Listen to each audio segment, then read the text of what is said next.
কিনা জমি আজকে যার জন্য আমি ঠকে ঠকে আমি আজকে দুয়ারে দুয়ারে ঘুরে ঘুরে ঘুরে ঘুরে আজকে আপনাদের সামনে এসে দাঁড়াইছি।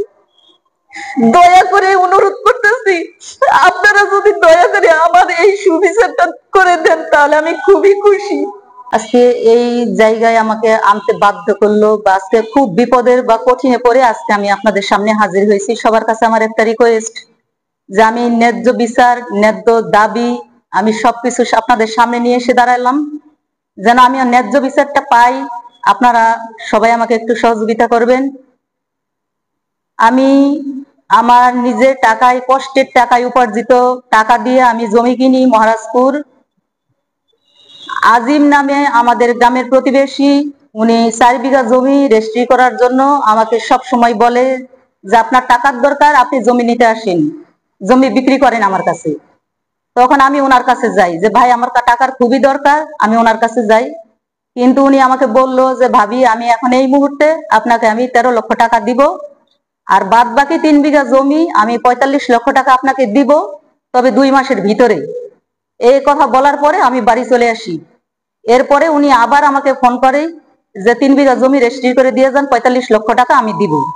পরে আমি জমি রেজিস্ট্রি করতে আসি, কিন্তু উনি আমাকে জমি রেজিস্ট্রির নামে রেজিস্ট্রি অফিসের বারান্দায় নিয়ে গিয়ে উনি জমি আমার কাছে সই স্বাক্ষর কিছুই নেয়নি, কিন্তু আমাকে বললো বিকাল 4টার সময় বললো জমি রেজিস্ট্রি হইতেও পারে নাও হইতে পারে। এরপরে উনি আমাকে 4:30টার সময় বললো জমি রেজিস্ট্রি হয়ে গেছে, আপনি সই স্বাক্ষর করেন।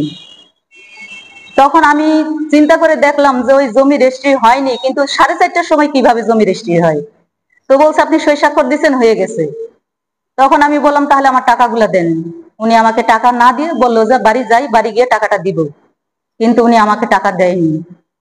যখন বারবার আমি ওনার বাড়ি যাই টাকার জন্য, আমার টাকার খুবই দরকার, কিন্তু উনি আমার সাথে যা বিশ্রী ব্যবহার করছে বা ফোনে আমাকে বিশ্রী ভাবে গালিগালাজ করছে। উনি 58 লাখ টাকা দাম মিটলেও উনি আমাকে 14 লাখ টাকা দেয়, আর বাদ বাকি টাকা উনি বললো যে 45 লক্ষ টাকা আমি আপনাকে 2 মাসের মধ্যে দিব। কিন্তু এই 2 মাসের মধ্যে আমি অনেকবার তার বাড়ির বারান্দায় যাই, তার বাড়িতে ওনার আব্বা মা সবাই, বাড়ির সবাই দেখে যে আমি কতবার তার বাড়িতে গেছি টাকার জন্য। কিন্তু উনি আমাকে অন্যরকম একটা প্রস্তাব দিয়ে বসে, আপনি আমার সাথে কি ব্যাংকক যাবেন, আপনি আমার সাথে কি মালয়েশিয়া যাবেন, আপনার টাকা আপনি পাবেন। কিন্তু এই সমস্ত কথা শোনার পরে ওনার আব্বা আমার কাছেও আমি বলছি। এরপরেও ফোনে আমি টাকার জন্য, কারণ আমার টাকার খুবই প্রয়োজন, আমার 2টা সন্তান লেখাপড়া করে, আমি টাকা চাই, আবার টাকা চাই। ভাই আমার ছেলেরা পড়াশোনার জন্য টাকার দরকার, ওদের খাবার চালাইতে হয় আমাকে, আমার নিজের এই কঠিন অবস্থা, হাজবেন্ড খুবই অসুস্থ, তাহলে আমার টাকাটা আমাকে দেন। উনি বলছে বিশ্রী ভাষায় গালি দিয়ে আমাকে বললো টাকা এইভাবে আসে, আপনাকে আমি টাকা দিব, জমি রেজিস্ট্রি করে দিচ্ছেন, কিসের টাকা? উনি এইভাবে বলার পরে সর্বশেষে আমি যখন আবারও তার কাছে যাই, উনি আমাকে কোনো মতেও দেয় না, আর বিশ্রী ভাষায় আবারও আমাকে গালিগালাজ করে বললো যে ঘাট ধরে চুল ধরে আপনাকে বাড়ি থেকে বের করে দিব, কিসের টাকা?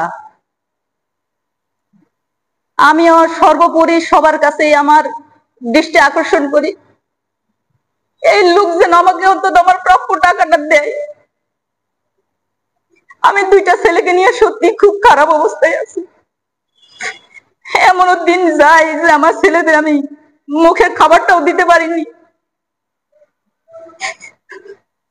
আমি একদিন রাত্রে, আমি রাত 10টার সময় ফোন করি যে ভাই আমার ছেলেটা আজকে 2 দিন থেকে আমি ভাত দিতে পারিনি, সকালবেলা সিঙ্গারা আর বিকালে একটা সিঙ্গারা আর 1 কাপ চা। আমারও এমন অবস্থা, আমি 200 টাকা আমি ছেলের জন্য পাঠাইতে পারিনি।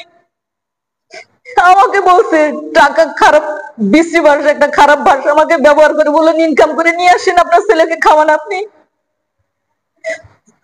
এই সমস্ত কথা শোনার পরে অনেক কষ্টে আমার দিন গেলেও আমি ওনাকে আর কোনোদিন ফোন দেইনি।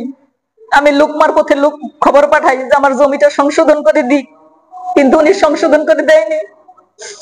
উপরন্তু উনি এসেছিলেন, অফিসে গেছে, অমুক জায়গায় গেছে, অমুক জায়গায় আপিলের জন্য অনেক জায়গায় দৌড়াইছে, কি করছে, তো যাই হোক সর্বশেষে উনি এডিসি অফিসে আপিল করে, সেটার জন্য আমি লড়ি। কোর্টের বারান্দায় গেলাম, ওনার সাথে আমার দেখা হয়, উনি ওখানেও আমাকে বিশ্রী ভাষায় গালিগালাজ করে। আমার এত কষ্টে কিনা জমি আজকে যার জন্য আমি ঠকে ঠকে আমি আজকে দুয়ারে দুয়ারে ঘুরে ঘুরে ঘুরে ঘুরে আজকে আপনাদের সামনে এসে দাঁড়াইছি। দয়া করে অনুরোধ করতেছি, আপনারা যদি দয়া করে আমার এই সুবিচারটা করে দেন তাহলে আমি খুবই খুশি।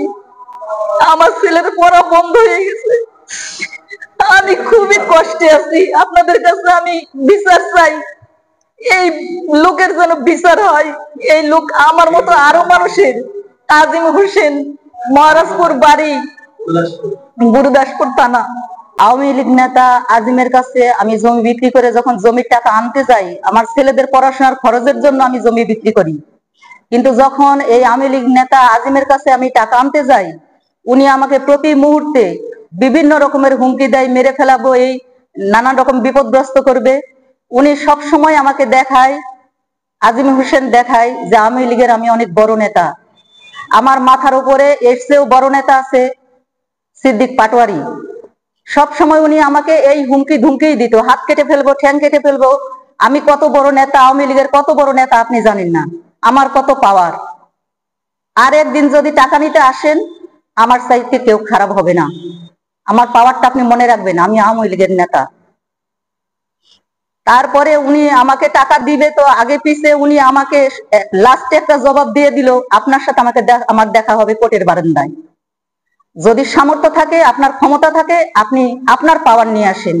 কিন্তু আমি এতটাও অসহায়, আমার দুইটা ছেলে ছাড়া দুনিয়ায় আমার আর কেউ আপন বলতে আর না থাকারই মতো। কিন্তু আমি আবারও গেলাম ওনার কাছে। এবার উনি বলল যে আমার ক্ষমতাটা আপনাকে দেখাইতেই হয়। আপনি জানেন না আমি যে কত বড় নেতা, বেশি বিরক্ত করবেন তা আপনাকে গুলি করে মারবো রাস্তার ভিতরে। অবশেষে আমি চোখের পানি ফেলতে ফেলতে আবার চলে আসি নিজের বাড়িতে। তা আপনারা দয়া করে এই আওয়ামী লীগ নেতা আজিমের একটা ব্যবস্থা, আপনারা একটা শাস্তির ব্যবস্থা করে দিবেন, এইটা আমার অনুরোধ। অন্তত আমার এই সমস্যা থেকে আমাকে আপনারা একটু মুক্তি দেন। এই আওয়ামী লীগ নেতা আজিমের একটা কঠিন শাস্তি হোক, আমি সেটাই চাই। আমার মতো আর কেউ যেন এইরকম বিপদগ্রস্ত না হয়, আর কাউকে যেন আজিম এরকম আর কাউকে না করে। আওয়ামী লীগ নেতা আজিমের শাস্তির দাবি করে প্রশাসনের দৃষ্টি আকর্ষণ করছি, আপনারা দয়া করে আমার এই প্রাপ্য জমি অথবা আমার টাকা, জমি বিক্রির টাকা আপনারা যেভাবেই হোক আমাকে সহযোগিতা করে এই বিপদ থেকে উদ্ধার করবেন, এইটুকুই আমার অনুরোধ।